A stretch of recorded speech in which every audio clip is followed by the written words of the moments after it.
Hi everybody, welcome back to my little YouTube channel. You'll have to excuse me today. I've not made a video for a while. I really need to make one today because I really need a laugh, and that's why I'm making this video. I've been a little bit run down over the past week or so. My immune system seems to have just plummeted and crashed, and it's like taking a hike somewhere. And I've been a little bit poorly. So if it sounds like my voice is breaking, it is. So sorry, please try and bear with me. I really want to make a video. It's been like 10 days since I made a video, and my voice might go periodically and my voice might sound really strange, so I'm so sorry. I've been going through a bit of a crappy time over the past couple of weeks. Been a bit awful. And also I am really sorry that I'm wearing like the bare minimum of makeup. I was contemplating whether to make this video with no makeup, but I didn't want to give anybody a jump scare, so I thought I'll just put a bit of mascara and lipstick on and a tiny little bit of eyeliner on, just so I don't jump scare everybody. But I want a laugh. I need a laugh. I need something to make me happy. I need to do something to make me happy. And I thought, what better way than to go through some old-fashioned sayings. I was brought up with this in my family. My dad brought me up, and then my nana and granddad brought me up, so it was just always been me and my dad. Me and my dad are really close, and then my nana and granddad. And so I was brought up, when my dad went to work, my nana and granddad brought me up like 90% of the time when my dad went to work. And so I'm used to hearing these old-fashioned sayings, so a lot of them I do know, but regardless, they're freaking hilarious. And that's what I'm going to be talking about in this video. Some old-fashioned sayings that a lot of autistic people don't understand, or people in general might not even understand the meaning behind them. I know autism is a spectrum, so we're all different. So some people might understand these sayings and other people might not, because it affects us all differently. But I don't. I find them quite hilarious, to be honest. So let's begin the video.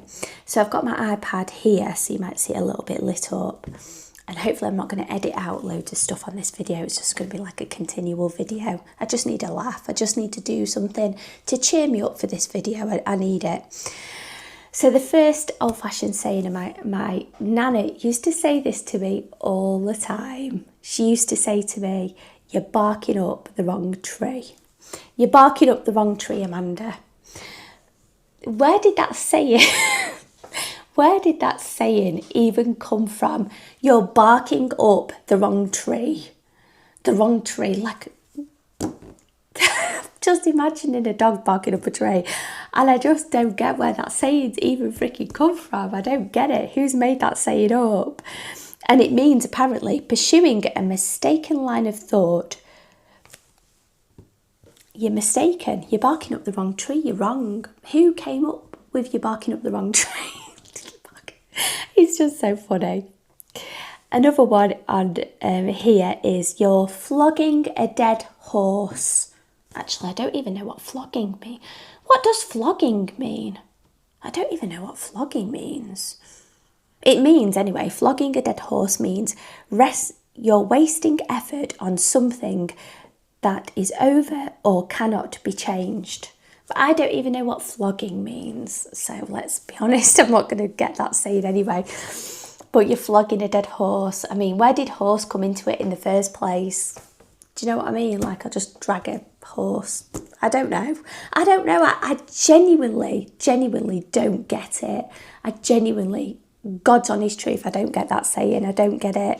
I don't get the thought process behind where somebody would come up with it. I don't understand the logic behind it. I don't get it at all. I just don't. Okay. Another saying is you're burning the candle at both ends. Now, my nana used to say this to me all the time. If I was like, when I was revising for my exams and stuff at university, and she'd be like, "You look tired and you're spending too much time studying. You're like burning the candle at both ends." And I'd be like, "Well, Nana, there's a wick at one end of the candle, and yes, the wick might go all the way through the bottom of it, but if the wick doesn't come through the end of the candle, then it's impossible to burn the candle at both ends unless I melt the end of the candle candle, the wax at the end of the candle, or I cut it off to expose the wick at the end of the candle and then I can burn it, is completely impossible. So that, to me, that saying is just completely impossible. I don't get it. I do know that it means that you're tiring yourself, you're exerting yourself. I think it says meaning working or staying up too late working or staying up too late. Yeah, it means that you're spending too much time studying or working or preoccupied with whatever. But yeah, it doesn't make sense unless, like I said, the before mentioned things. Another saying, and my family's often said this to me, if I have ever got up in the morning and I've got say I look a right state, often in the morning when I get up I look like Fraggle Rock, my hair's everywhere, I look a right state, it's terrible, I should be on Crime Watch actually, it's illegal, it should be illegal. And my family often used to say to me, you're a sight for sore eyes. And I always used to think, God strike me down dead. Do you know that M People song? If I can put a little bit of the M People song in this without getting copyrighted, I will do it now. But you know that song, A Sight for Sore Eyes by the M People? I always used to think that when my family and friends were telling me that I was a sight for sore eyes, they was referring to this M People song. That's what I genuinely used to think, and I don't even know what it means. Because you'd have to have sore eyes, and your eyes would be like red and inflamed, and I don't get it. Unless you've got like if you've got like an eye infection and you have to have antibacterial eye drops, or you've got some sort of inflammatory eye condition, I don't understand it. But it means a welcome sight. I got it wrong. See what I mean? See what I mean for this video? See exactly what I mean? I just got that wrong. I thought a sight for sore eyes meant you look like SH1T. All this time, I thought that when I woke up in the morning, went downstairs at my nan and granddad's house, and my nan or granddad would say, you're a sight for sore eyes, and I'd be thinking about the M People. I always thought they meant you look blooming awful, but apparently they didn't. Apparently it means a welcome sight. I had no idea. And adding on to that, something else I got wrong as well is when I've been to 2 universities. So my first university, I've been to Huddersfield University, and I studied the degree which I'm working in now. And I also went to Leicester Medical School, and I studied medicine to become a doctor on the MBCHB course. But in my first university, there was both. I've got stories about both, about sayings, and I'll do that on another video because it's been horrendous. I swear to God, there was a consultant that, I probably can't even say it for this video because it'd probably make me banned, but I got something completely wrong at medical school in front of this consultant, and all these medical students, he asked me what was like on this ward, he asked me this question, and there was this patient there, and I said something that I misinterpreted completely, and how I didn't get into trouble I don't know, but it was a legitimate, genuine mistake. Anyway, but my first university, I'll go into that maybe on another video, hopefully I don't get banned, but my first university at Huddersfield, there's been so many, it's been horrendous. How I've got to the point where I am, I've got no freaking idea, no idea. But at Huddersfield, it's absolutely hilarious because when I was I graduated, and I passed my honours degree.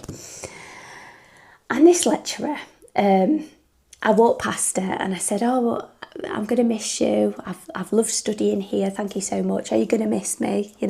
She was called Irene. I said, are you going to miss me, Irene? And she said, yeah, like a hole in the head. And she just kept walking. That's what she said to me, like a hole in the head, and she just kept walking. And I said, oh, that's so sweet, that's so kind. And I just toddled off the other way back to I used to live in, there was student accommodation called Snow Island at Huddersfield University, and I used to live in a place called Snow Island. And I just toddled off there, didn't think anything of it. And about 2, 3, 4, 5 years later, I realised that a hole in the head meant something completely different. What she was saying to me was she wouldn't miss me ever again. She never wants to see me again in her life. For 3, 4, 5 years, I didn't even realise that that is what she meant. I thought she was being sincere. I thought she was being really nice with me, but she wasn't. She was saying that she never ever wants to see me again. That tells you a hell of a lot about me as a person, doesn't it? So anyway, I've got more, like I said, about Leicester, worse things, how I didn't get struck off, like banned from the university, I don't know. But it's really awkward for autistic people, but it can be quite funny at the same time. Not for other people on the receiving end of it, but when you look at the reality behind it and the misunderstandings, it can be quite funny. Anyway, I've just got off on a tangent. Anyway, so sorry, I'm not feeling very well. I'm full of a cold. I'm not feeling, just please forgive me. I don't feel very well at the moment, so you'll have to forgive me for that. But anyway, another saying here, let's see. It says here, blood is thicker than water. Of course, blood's thicker than water. Who came up with that saying?